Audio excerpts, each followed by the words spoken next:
Within the Cork platform, we're able to surface potential savings opportunities based on your RMM, EDR, and backup integrations. On the Cork board, under the Opportunities tab, you'll find a Potential Agent Savings widget.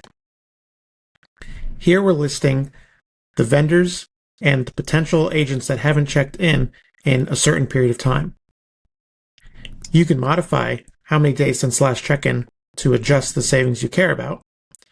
It's defaulted to 90. I have it set to 60. So if I jump into this, I can see Bitdefender. I have 7 agents that haven't checked in over 60 days.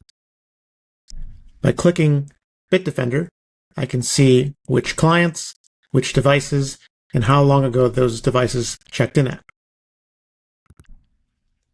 Cork has default pricing for most agent-based deployments. However, if you have a different pricing, you can modify that yourself. So let's say you have a better deal at Bitdefender. Let's say you've got $1.25. You can update that, and it'll automatically update the savings opportunities available to that.